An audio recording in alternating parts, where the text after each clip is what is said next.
ಏಯ್ ಬೇಬಾ ಏನೇ ನೋಡ್ತಾ ಇದ್ಯಾ? ಲೋ, ಅಲ್ಲಿ ಕೆಳಗಡೆ ಒಂದು ಆಟೋ ಅಲ್ಲಿ ಯಾರೋ ಬಂದು ನಿಂತಿದ್ದಾರೆ. ಮೇ ಬಿ ರಾಬರಿ ಮಾಡೋರಾಗಿರ್ತಾರೆ. ಏ ಮೆಂಟ್ಲು ನಡಿ, ಕೆಳಗಡೆ ಮನೆಯವರು ಅವ್ರ ಫ್ರೆಂಡ್ಸ್ ಬಂದು ಕೂತವ್ರೆ, ಎದ್ ನೋಡಿ. ಮೆಂಟ್ಲು ಸವಾಸ ಆಗೋಯ್ತು ಬರೀ ನನಗೆ. A few moments later. ಬೇಬಾ ಹಂಗೆ ಬಡ್ಸ್ಕೊಡೆ. ಮೆಂಟ್ಲ ಹತ್ರ ಕೇಳ್ತಾ ಇದ್ದೆ, ಯಾರು ಟೈಟ್ ಇದ್ದಾರೋ ಅವ್ರ ಹತ್ರ ಕೇಳೋ.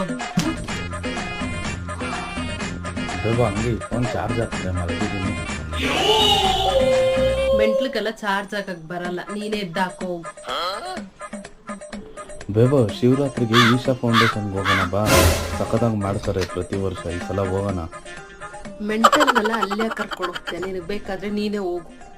ಅಯ್ಯೋ ದೇವ್ರೆ, ಆಳಕ್ಕಾಗ್ದೆ, ಸಾಯಕ್ಕಾಗ್ದೆ, ಮರಿಯಕ್ಕಾಗ್ದೆ, ನನ್ ಬಾಳ್ಗಷ್ಟು ಬೆಂಕಿ ಆಗ